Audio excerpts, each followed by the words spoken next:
చేరవచ్చిన అందరికీ ప్రభు నామములో హృదయపూర్వక వందనాలండి. గ్రంథంలో నుండి మత్తయి సువార్త 15వ అధ్యాయము 22వ వచనం నుండి చదువుకున్నాము.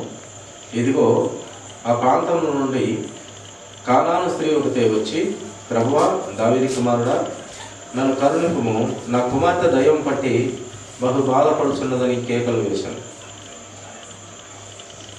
ఇది మాటగా అందుకు ఆయన ఆమెతో ఒక్క మాట అయినాను చెప్పలేదు. అప్పుడు ఆయన శిష్యులు వచ్చి ఆమె మన వెంబడి వచ్చి కేకలు వేయుచున్నది కనుక ఈమెను పంపివేయమని ఆయనను వేడుకొనగా, ఆయన ఇశ్రాయేలు ఇంటివారై నశించిన గొర్రెల యొద్దకే కానీ మరి ఎవరి యొద్దకును నేను పంపబడలేదని ఆయన. అలాగే 25వ వచనం కూడా చూడండి. అయినను ఆమె వచ్చి ఆయనకు మొక్కి, ప్రభువా, నాకు సహాయం చేయమని అడిగాడు. అందుకు ఆయన పిల్లల రొట్టె తీసుకొని కుక్క పిల్లలకు వేయుట యుక్తము కాదని చెప్పగా, ఆమె నిజమే ప్రభువా, కుక్క పిల్లలు కూడా తమ యజమానుల బల్ల మీద నుండి వాడు ముక్కలు తినను కదా అని చెప్పారు. అందుకు యేసు, అమ్మా, నీ విశ్వాసం గొప్పది, నీవు కోరినట్టే నీకు అవునుగాక అని ఆమెతో చెప్పారు. ఆ గడియలోనే ఆమె కుమార్తె స్వస్థత అందింది. దేవుడి సంగమా, ఇక్కడ యేసు క్రీస్తు ప్రభువారు బయలుదేరి తూరు సీదోనుల ప్రాంతములకు వెళ్ళగా అక్కడ ఒక కానాను స్త్రీ కనపడింది. నా కుమార్తె దయ్యం పట్టి చాలా బాధకు గురి చేస్తున్నది, ప్రభువా, కనికరించి నా మీద కనికరించి, నా కుమార్తె దయ్యం పట్టింది కనుక బహు బాధపడుతున్నాను అని కేకలు వేస్తూ చెప్తుంటే ఆయన మౌనంగా ఉన్నాడు. సృష్టికర్త అయిన దేవుడు. శిష్యులు వచ్చి, ఆమె కేకలు మరింత ఎక్కువ అవుతున్నాయి ప్రభువా, ఆమెను పంపివేద్దుమా అన్నారు. అప్పుడు యేసయ్య అంటున్నటువంటి మాట ఏంటంటే, అదే కదా, నేను నీతిమంతులను పిలువరాలేదు, అనీతిమంతుల కోసమే వచ్చాను అనే మాటగా ఇక్కడ కనపడుతుంది. అలాగే ఆరోగ్యవంతులకు వైద్యుని అక్కరత లేదు, అనారోగ్యంలో ఉన్న బిడ్డలకే వైద్యుని అక్కరత అన్నట్టుగా దేవుని మాటలు మనకు తెలియజేయబడ్డాయి. ఆమెకు దేవుని అవసరత ఉంది. దేవుని అవసరత ఉండబట్టే ఆమె విపరీతమైన కేకలు వేస్తుంది. ప్రభు అయితే అలాగా ఉండిపోయారు. శిష్యులు వచ్చి, ఆమె కేకలు మేము వినలేకపోతున్నాము, పంపివేయదు మా ప్రభు అంటే. నేను వచ్చిందే అలాంటి వారి కోసం, చితికి నలిగి విరిగి నలిగిన హృదయాలను కట్టుటకు, పాపములో సచ్చి పడిపోయిన జీవితాలు నిలబెట్టుటకు, సత్యములో లేని పిల్లలను సత్యాన్ని పరిచయం చేయుటకు, సర్వసత్యమైన నన్ను నేను కనపరుచుకొని నాలోకి రప్పించుకున్నటకు వారి కోసమే నేను వచ్చాను అని దేవుడు అక్కడ ఆ యొక్క శిష్యులకు చెప్పడం మనము చూస్తాము. అదే చూడండి, ఆమె ఒక మాట అయినను చెప్పలేదు ఆమెతో. అప్పుడు ఆయన శిష్యులు వచ్చి ఆమె మన వెంబడి వచ్చి కేకలు వేయుచున్నది కనుక ఆమెను పంపివేయమని ఆయనను వేడుకొన్నారు. శిష్యులు వచ్చి, ఆయన ఇశ్రాయేలు ఇంటి వారై నశించిన గొర్రెల యొద్దకే కానీ మరి ఎవరి యొద్దకు నేను పంపబడలేదని. నశించిన గొర్రెలు, ఇశ్రాయేలు ప్రజలు నశించిన గొర్రెల యొద్దకు నేను వచ్చాను. నేను వచ్చినదే, నన్ను తండ్రి పంపినదే ఆ పనులు కార్యాలు చేయనికి, నశించిన దానిని వెతకి రక్షించుటకు క్రీస్తు యేసు అనే నరుడు భూమి మీదకి వచ్చాను అని దేవుని వాక్య భాగం మనకు తెలియపరుస్తుంది. ఏంది ఆ నశించింది?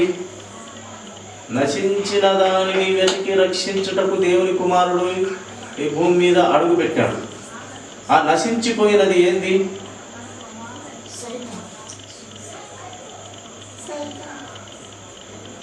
సైతానే నశింపజేసేలా చేస్తూ ఉన్నాడు మనుషుల్ని. ఆ నశించింది ఏంటంటే సత్యము కరువైపోయింది, న్యాయము కనపడట్లేదు. ఎక్కడ చూసినా అనీతి, దుష్టత్వము లోకాన్ని ఏలుబడి చేస్తుంది. ఆ దుష్టత్వాన్ని, ఆ యొక్క అన్యాయాన్ని దేవుడు సత్యముతో దాన్ని కాపాడాలనుకొని ఆ నశించిపోయిన సత్యాన్ని వెతికి పట్టి క్రీస్తులోకి నిలబెట్టాలని ఆయన వచ్చినాడు. అందుకే నశించిపోయిన దాన్ని, ఏదైతే ధర్మము, ఏదైతే సత్యము, ఏదైతే న్యాయము, అది నిలబెట్టడానికి, అది స్థాపించడానికే క్రీస్తు ప్రభువారు వచ్చినాడు. సత్యమును స్థాపించుటకు నేను పుట్టి తిని అన్నాడు యేసుక్రీస్తు ప్రభువు. ఆయన పుట్టిందే సత్యములో నడిపించేదానికంట పిల్లలు. అందుకే ఆ సత్యంలో ఉన్న పిల్లలకు అంటే ఆయన ప్రేమ. అందుకే ఆయన మంచివారి మీదను చెడ్డవారి మీదను ఆయన వర్షం కురిపిస్తాడు, ఆయన సూర్యుని ఉదయింపజేస్తాడు. అలాగే చెడ్డవారికి ఆయన ఆస్తిపాస్తులు ఇస్తాడు, ఐశ్వర్యం ఇస్తాడు, పిల్లలను ఇస్తాడు, సకల సంపదలు ఇస్తాడు. చెడ్డవారికి ఇస్తాడు, అలాగే మంచివారికి ఇస్తాడు. అయ్యో ఇటు చెడ్డవాడే, వాడు మంచివాడే, మంచివానికి ఇద్దాము, చెడ్డవానికి ఇరుకు ఇబ్బందులు పెడతాము అని అనుకోడు. ఆయన వారికి ఇస్తాడు. కానీ సత్యంలో బ్రతకమని వాక్కు మటుకు తెలియపరుస్తాడు. అలాగే నీతిమంతునికి కూడా నాకు అది కావాలి ఇది కావాలనే ఆశ పెట్టుకోకుండా, ఆయన ఆశ ఉండొచ్చు కానీ అత్యాశ ఉండకూడదని ఇతనికి బోధిస్తాడు. ఈ యొక్క అన్యుడైనటువంటి అన్నీ ఉన్నటువంటి వానికి ఏం చెప్తాడు? నాయన సత్యము ధర్మం కలిగి బ్రతుకు, నీకు సమస్తము ఉంది అని అక్కడ చెప్తాడు.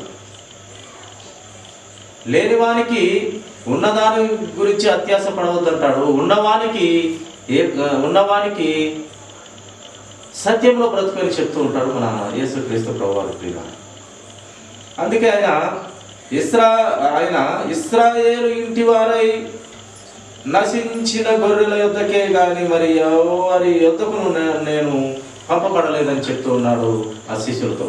నశించిన వారిని వెతికి రక్షించటమే నా పని, సచ్చి పడిపోయిన జీవితాలను బ్రతికించటమే నా పని, సత్యాన్ని స్థాపించడమే నా పని. సత్యాన్ని స్థాపించి మందిరాలు కట్టడమే నా పని. ఏది మందిరం అంటే ఏది? ఈ లోక సంబంధమైన మన హస్తకృతములతో నిర్మించబడే మందిరాలు కాదు ఆయన కావాల్సింది. మనిషి హృదయం అనే మందిరం కట్టాలని ఆయన ఆశ. ఈ లోక సంబంధమైన ఇటుకలు కట్టి అందమైన భవనాలు కట్టేది కాదు ఆయన కావాల్సింది. కొన్ని మందిరాలకు పోతే అద్భుతంగా ఉంటున్నాయి. నిన్న ఒక పెళ్ళికి పోతే మందిరం చాలా అద్భుతంగా ఉంది, భలే ఉంది. నీళ్లు పోసి పాలెత్తుకోవచ్చు అన్నట్టుగా ఉంది మందిరం. నీళ్లు పోసి పాలెత్తుకోవచ్చు, అంత శుభ్రంగా, అంత స్టాండర్డ్ అయిన పనిగా బాగా కట్టినారు.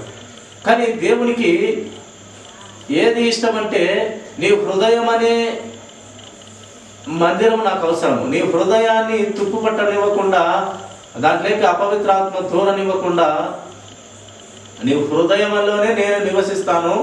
నీవు చేతులతో కట్టిన ఆ హస్తకృత ఆలయాలలో నేను నివసింపను, నీ హృదయంలో నివసింపని నేను ఉద్దేశిస్తున్నాను. కనుక నీ హృదయం ముందు నాకు ఇవ్వు అని దేవుని మాట్లాడుతున్నాను. హృదయం ముఖ్యమైనది. మందిరాలయం ఉంది. సల్మాన్ రాజు కూడా దావీదు సమకూర్చిన బంగారుతో అద్భుతమైన మందిరం కట్టినాడు, అంతా బంగారుతోనే.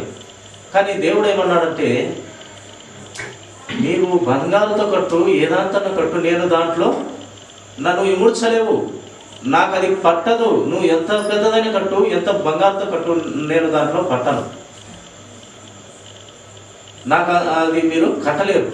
కానీ నీ హృదయంలోనే స్థానం ఇస్తే నేను అందులోకి వస్తాను అన్నారు. అయినప్పటికీ ఒక పవిత్రతకు, ఒక పరిశుద్ధతకు ఒక ప్లేస్ కావాలి కాబట్టి, ప్రభువును వేడుకున్నారు కాబట్టి, ఒక మందిరం కడతాం ప్రభువా, మేమందరము కూడుకునేదానికి అని ఒక మంచి ఆలోచన కలిగి అడిగినందుకు దేవుడు సరే కట్టు, నువ్వైతే కట్టకూడదు కానీ నీ కుమారుడు కడతాడు, నీవు యుద్ధములు చేసి రక్తము ఒలికించినందున నీవు కట్టకూడదు, నీ కుమారుడు నీ యొక్క కోరికను నెరవేరుస్తాడని చక్కని మందిరం నిర్మించాడు.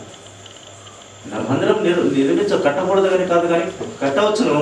ముఖ్యంగా మన హృదయం అనే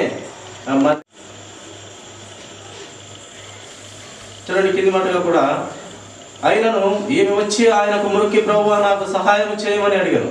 మళ్ళీ సహాయం చేయని అడుగుతూ ఉంది. యేసుక్రీస్తు ప్రభువు సహాయం చేయి అని అడిగినప్పుడు అందుకు ఆయన పసిపిల్లల రొట్టె తీసుకొని కుక్క పిల్లలకు వేయట యుక్తం కాదని చెప్పారు. పసిపిల్లలు తినేదాన్ని తీసుకొని కుక్కలకు వేయకూడదు, అది యుక్తం కాదు అని చెప్పగా ఆమె అంటుంది, నిజమే ప్రభువా, కుక్క పిల్లలు కూడా తమ యజమానుల బల్ల యుద్ధ నుండి పడు ముక్కలు తినును కదా అని చెప్పినప్పుడు అందుకు యేసు ప్రభు అంటున్నాడు, అమ్మా నీ విశ్వాసం గొప్పదమ్మా. ఆ కుక్క పిల్లలు కూడా ఒక యజమాని ఉంటే ఆ కింద పడే ముక్కల కోసం ఎదురు చూస్తాయి కదా ప్రభువా. అలాగే ఈ నా కుమార్తె దయ్యం పట్టి బహు బాధకు గురి చేస్తుంది ప్రభువా, కనికరం చూపు, దయ చూపు అని కేకలు వేస్తూ మళ్ళీ కరుణించు అంటుంది, కేకలు వేస్తుంది. అలాగే ఇక్కడ మాట్లాడుకున్నట్టు ఏమంటుంది అన్న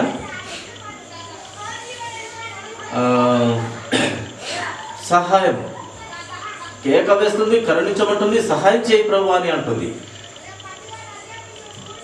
కనుక అమ్మ నీ విశ్వాసం గొప్పది, నీవు కోరినట్టే నీకు అవును గాక, నువ్వు ఏది కోరినావో నీ కుమార్తెకు బాగుపడాలని కోరినావో అది అవును గాక అని ఆమెతో చెప్పిన తక్షణమే అయిపోయింది. ప్రియులారా ఏమైపోయింది?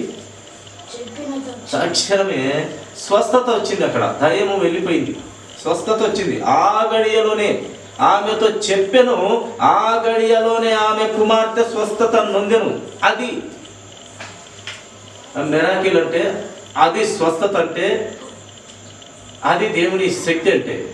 ఈ కాలము ఈ వారం రమ్మా, 7 మెట్ల ప్రార్థన అయినమ్మా, ఇంకొక 7 వారాలు రమ్మా, ఇది కాదు. దేవుని శక్తి ఏంటంటే ఆడ ప్రార్థిస్తానే అయిపోవాలంతే. ఇంకొక వారానికి, 2 వారాలకు, 3 వారాలకు, 12 వారాలకు, 7 వారాలకు కాదు. నిజముగా మొరపెడితే ఆయన వింటాడు. కనుక అక్కడ పని జరిగిపోతుంది. ఇక్కడ ఏమి నిజముగా మొరపెట్టింది, ఆ గడియలోనే యేసుక్రీస్తు ప్రభు వారు చెప్పిన గడియలోనే స్వస్థత అయిపోయింది.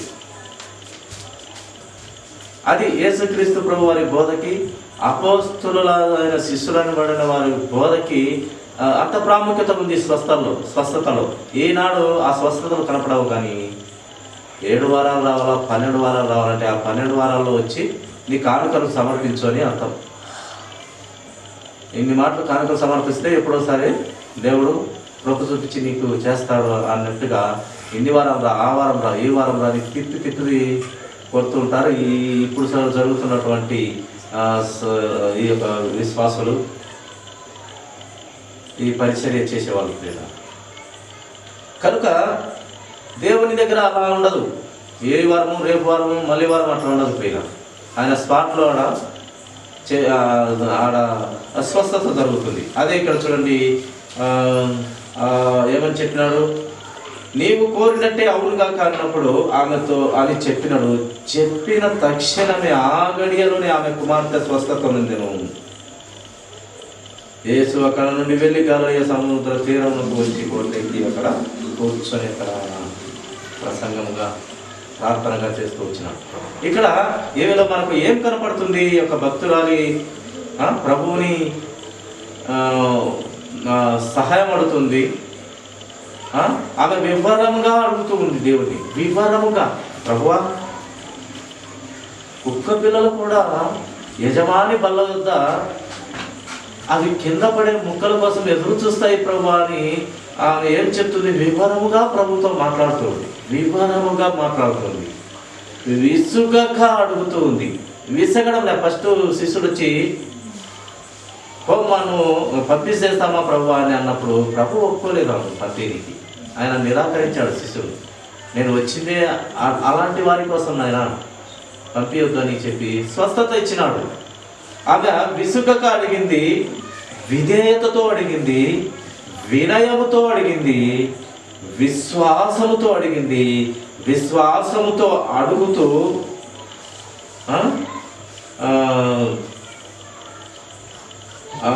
విజయము పొందుకుని చివరికి ఏమి విజయము? స్వస్థత అనే విజయము. తమ కుమార్తెకి స్వస్థత అనే విజయం పొందుకొని ఆమె సమాధానము గలదానిగా వెళ్ళింది. అది ఇది ఉండాలి ప్రియులారమ్మ. మనకైనా కూడా ప్రభువుతో ప్రార్థన చేసిన, మన బాధలు, ఇరుకులు, ఇబ్బందులు చెప్పుకున్న ఒక వినయం ఉండాలా, విధేయత ఉండాలా, ఒక విసుగక ప్రార్థన చేయాలి, ఒక విధేయత ఉండాలి, ఒక విశ్వాసం ఉండాలి. చివరికి మనము విజయం పొందుకుంటాం. ఈ వేళ ఈ యొక్క కానాను స్త్రీ లాగా చూడండి. చివరిగా ముగించుకుందాము. మరి కొన్ని కేకలు, ఏ రకమైన కేకలు విన్నాము. ఇక్కడ ఏమొచ్చేసి కేకలు వేస్తుంది తన కుమార్తెకు బాగుపడాలని. కేకలు వినడాక ఈమెను పంపించేద్దామని వచ్చిన శిష్యులను యేసుక్రీస్తు ప్రభువు వద్దని చెప్పి స్వస్థత ఇచ్చి, ఆమె కేకలు విశ్వాసంతో కూడుకున్నటువంటి కేకలు. అవి నెమ్మదిగా ప్రభువుతో మాట్లాడి విజయం పొందుకున్నటువంటి కేకలు. పిల్ల చూడండి, మరి ఒక కేకలు కొన్ని విందాము. లూకా సువార్త 18వ అధ్యాయము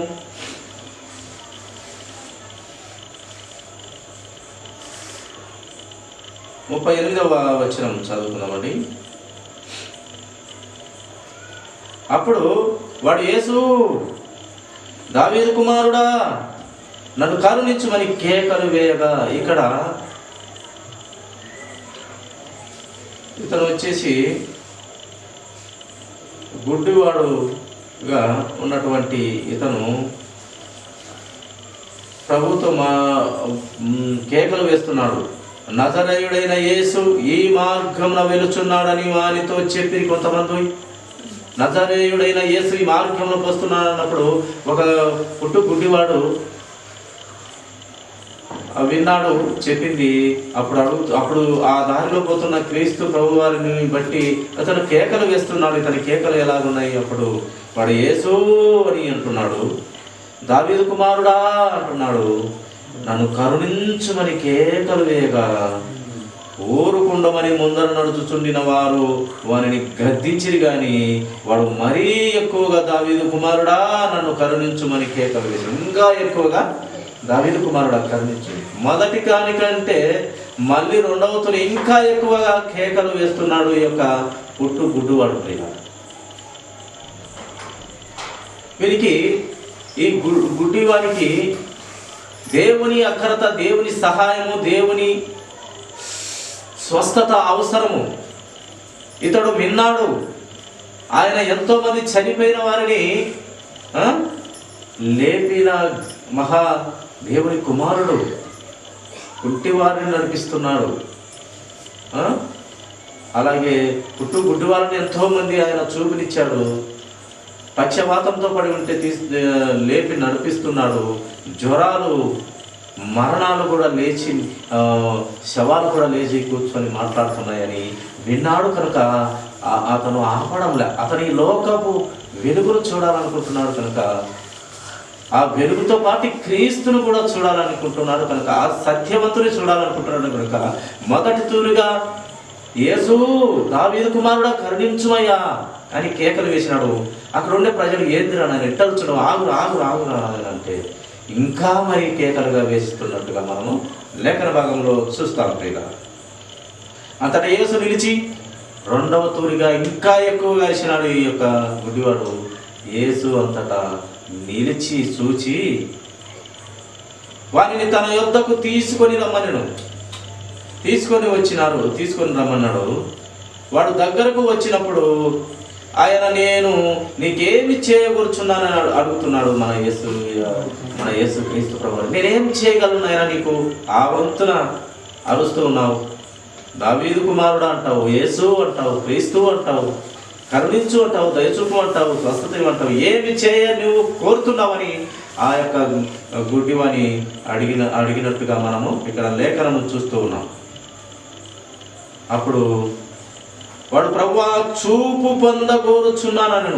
ప్రభువా నాకు కంటి చూపే లేదయ్యా, నీవు దేవుని కుమారుడు అయ్యా, నాకు చూపు కావాలయ్యా అన్నాడు. యేసు, చూపు పొందుము, నీ విశ్వాసము నిన్ను స్వస్థపరచనని వానితో చెప్పాడు. చూడండి ఏమన్నాడు యేసు, చూపు పొందుము, పొందయ్య నీవు, నీ విశ్వాసం ఉంది కదా, నేను బాగు చేస్తానని కేకలు వేస్తున్న ఆ విశ్వాసం ఉంది కదా, ఆ విశ్వాసమే నీ చూపు ఇస్తుంది, నేను కాదు అన్నట్టుగా దేవుడు చెప్తున్నాడు. నీ విశ్వాసం గొప్పది. ఇందాక ఆమె కేకలు వేసి ప్రభువును నమ్ముతున్న ఆ యొక్క విధేయతతో అడుగుతున్న ఆ కేకలు, ఆ యొక్క మాటలు గొప్పవి, విశ్వాసం గొప్పది అమ్మా. నీవు కూడా ఇక్కడ అడుగుతున్న గుడ్డువాని విశ్వాసం కూడా గొప్పది. ఒక పారి ఆగినాడు, మరొక తూరి ఇంకా గట్టిగా కేకలు వేసినాడు. కనుక నీ విశ్వాసం నిన్ను స్వస్థపరిచినని వారితో చెప్పాను. వెంటనే అక్కడేం జరిగింది చూడండి, చూపు పొంది దేవుని మహిమపరుచుతూ ఆయనను వెంబడించెను. ఇది స్పాట్లో స్వస్థత ప్రియుల. మాట కంప్లీట్ అవుతుందో లేదో స్వస్థత వస్తుంది. ఈ దేవుని ఆలోచన, దేవుడు అలాగే దేవుడు మన యేసుక్రీస్తు ప్రభువారు కదా, ఆయన శిష్యులు కానీ, ఆయన భక్తులు కానీ, మహాప్రవక్తలు కానీ ఒక్క మాటతోనే స్వస్థత ఇస్తారు. ఈ కాలంలో దొంగ అబద్ధ ప్రవక్తలు తయారైపోయినారు. వారందా, 2 వారాలదా, 7 వారాల, 12 వారాలదా, వాళ్ళ పబ్బం గడుపుకోనికి అంతే. ఏం లేదు దీంట్లో. కానుకలు కావాలి, 1 వారంతో ఆగిపోతే పెద్ద పెద్ద మందిరాలు నడవబడవు.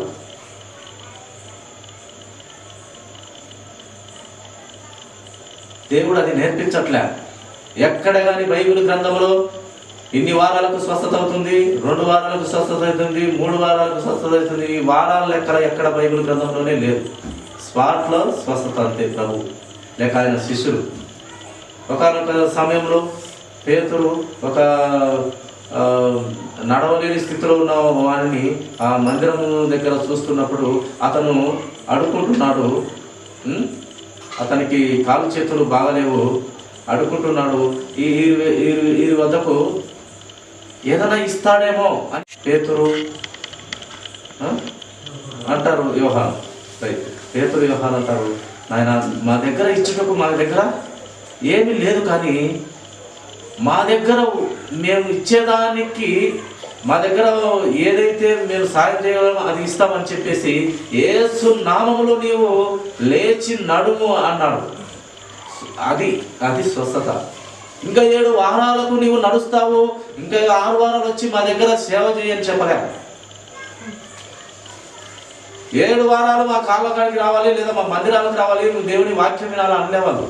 స్పాట్లో స్వస్థత. అది దేవుని పిల్లలకు, అది దేవుడు ఇచ్చే వరం. 7 వారాలు 30 వారాలు ఇదంతా అబద్ధం. కనుక స్పాట్లో అతను లేచి నడిచినట్టుగా మనం చూస్తాం. వారికి చిల్లరేమనికి లేదు, కానీ దేవుడిచ్చిన కృప, కనికరము, దయ, దాక్షిణ్యం పొందుకొని పరిశుద్ధాత్మ ద్వారా ఆ స్వస్థత ఇవ్వగలిగిన శక్తి వారిలో ఉంది. పలికిన తక్షణమే స్వస్థత పొందుకున్నాడు అక్కడ. ఇది నిజమైన స్వస్థతలు, భ్రమపరిచే స్వస్థతలు కాదు. కనుక ఇక్కడ యేసు చూపు పొందుము, నీ విశ్వాసము నిన్ను స్వస్థపరిచినని వానితో చెప్పెను. వెంటనే వాడు చూపు పొంది దేవుని మహిమపరుస్తూ ఆయనను వెంబడించినాడు. దేవునిని మహిమపరుస్తూ దేవుని వెంబడించినాడు. ఇంకా ప్రజలందరూ అది చూసి దేవునికి స్తోత్రం చేసిరి. ఆ గుడ్డివానికి చూపు ఇచ్చినాడు. వాడు అక్కడ అడుక్కుంటున్నటువంటి వస్త్రము తీసి ఇసిరి పారేసి, ఇంకా నేను అడుక్కోవాల్సిన అవసరం లేదు, ఆ యొక్క బట్టను తీసి ఇసిరేసి ఆ యేసును వెంబడిస్తూ వెళ్ళినాడట. ఈ యొక్క కేకలో, ఈ యొక్క గుడ్డివాని కేకలో స్తుతికరమైన కేక ఉంది, బ్రతిమాలాడుచున్న కేక ఉంది. బ్రతిమాలాడుతాడు కదా, ప్రభువా యేసు దావీదు కుమారుడా అని బ్రతిమలాడే కేక, స్తుతికరమైన కేక. దేవుణ్ణి దావీదు కుమారుడా అంటే ఒక స్తుతించినట్టు దేవుణ్ణి. మన భక్తులు కూడా పాడినారు, దావీదు కుమారుడా నిన్ను దాటిపోనై అని మంచి పాట పాడినాడు కదా. దావీదు కుమారుడు అంటే దేవుణ్ణి స్తుతించడం, ప్రేమించడం, మహిమపరచడం, గణపరచడం తెలియదు. ఈయన స్తుతికరమైన కేక వేసినాడు, బ్రతిమలాడుచున్న కేక వేసినాడు, పట్టువదలక కేక వేసినాడు, శక్తివంతమైన కేక వేసినాడు, విశ్వాసం కలిగిన కేక వేసి విజయం పొందుకొని దేవుని మహిమపరిచినట్టుగా ఈ కేక మనము వింటాం. కనుక ప్రియ సహోదరి సహోదరులు, మనం కూడా ఇట గొప్ప గొప్ప కేకలు గ్రంథంలో దేవుడు మహిమపరచబడు నిమిత్తము పుట్టుగుడ్డి వారి ద్వారా అద్భుతాలు చేసినాడు, దయ్యం పట్టిన వారిని విడిపించినాడు. చాలా అద్భుతాలు ఎందుకు చేసినాడు అయ్యా దేవుడు అంటే, ప్రజలు దేవుని శక్తి తెలుసుకోవాలని అద్భుతాలు చేసినాడు అంతే. ప్రజలు దేవుని శక్తి తెలుసుకోవాలంటే అద్భుత కార్యాలు, సూచక్రియలు, మహా అద్భుత కార్యాలు చూస్తేనే. ఇక్కడ ఈ పుట్టుగుడ్డు వారిని ప్రతిరోజు చూస్తున్నాడు జనం, అక్కడ ఉన్నటువంటి వారు. స్వస్థత జరిగింది, ప్రజలందరూ అది చూసి దేవునికి స్తోత్రం చేసినారంట. పుట్టుగుడ్డివాడు కన్నులు వచ్చినాయి, ఈయన నిజముగా దేవుని కుమారుడే అని నమ్మినారు. కనుక దేవునికి స్తోత్రం చేసి అక్కడ ఉన్నటువంటి జనము, ఆ పుట్టుగుడ్డివాడిని గమనిస్తున్నటువంటి జనము దేవునికి స్తోత్రం చేసినారు. ఎందుకంటే వారిని రోజు చూచేవారు. ఆ యొక్క తడిమీలాడపు బ్రతుకు అడుక్కొని తడుగులాడుతూ ఆ గుడ్డివాని బ్రతుకు చూసిన వారు ఒక్కసారిగా వెలుగు వచ్చేసరికి అక్కడ ఉన్నటువంటి జనం కూడా దేవుణ్ణి స్తోత్రం చేసినారు, దేవుణ్ణి మహిమపరిచినారు, కనపరిచినారు. కనుక దేవుడు ఎందు నిమిత్తమై ఈ యొక్క అద్భుత కార్యాలు, సూచక్రియలు చేస్తున్నాడంటే,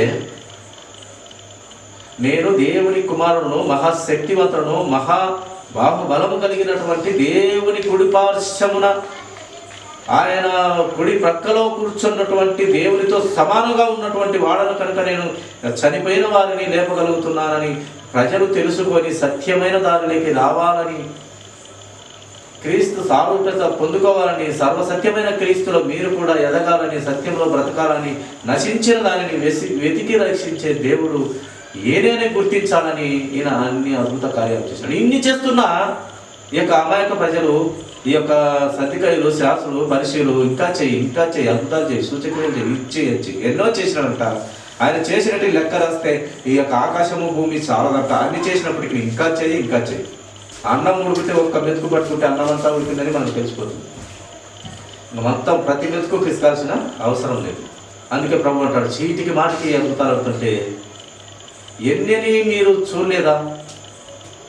2 చేపలు 5 రొట్టెలు ఎంతమందికి పంచి పెట్టి తినో, ఎన్ని గంపలు ఎత్తితినో మీరు గుర్తెరగా, మీరు చూడలేదా కన్నులతో?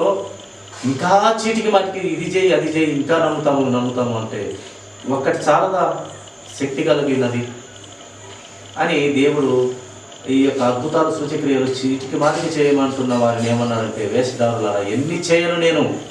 ఈ అద్భుతాలు, సూచక్రియలన్నీ ఆ సొదొమ కుమార పట్టణంలో చేసింటే వారు నాశనము కాకుండా ఉందరయ్యా, అన్ని చేసినాను నేను అన్నాడు. ఆ సొదొమ కుమార పట్టణంలో విన ఈ అద్భుతాలన్నీ చేసింటే ఆ పట్టణము అగ్నితో కాల్చివేయబడదంట, అది సుఖంగా ఉండేదంట పట్టణం అని చెప్పినాడు యేసుక్రీస్తు ప్రభువా. అన్ని చేసినా కూడా ఇంకా చేయి ప్రభువా, అడుగు తినే వ్యవహారం మంది. ఇస్తే వాడుంటే ఈ చెయ్యి ఎప్పుడు అడుగు తినే పంచాయతీ, ఆశీర్వాదాలు ఇచ్చే స్థితిలోకి రాలేని మన నర జీవితం, ఎప్పుడు అడుక్కునే స్థితి మంది. కానీ నేను అందరం కూడా ఆశీర్వదించే స్థితిలోకి వెళ్ళాలంటే దేవుని సారూప్యత మనం పొందుకోవాలి. ఆయన అనుగుణాల్లో, ఆయన నడిచిన నడకల్లో మనం నడిచినట్టయితే దేవుడు అంటే గొప్పత, ధన్యత, దీవెన, ఆశీర్వాదము అందరికీ దేవుడు ఇవ్వడానికి సిద్ధంగా ఉన్న దేవుడిని మనము రోజు ప్రతిదినం కొన్ని మాటలతో మనం సరి చేసుకొని దిద్దుకొని సత్యంలో ఎదుగుదామంటే దేవుడి కొద్ది మాటలు దీవించిన దాకా కళలు వచ్చినట్లయితే చిన్న ప్రార్థన.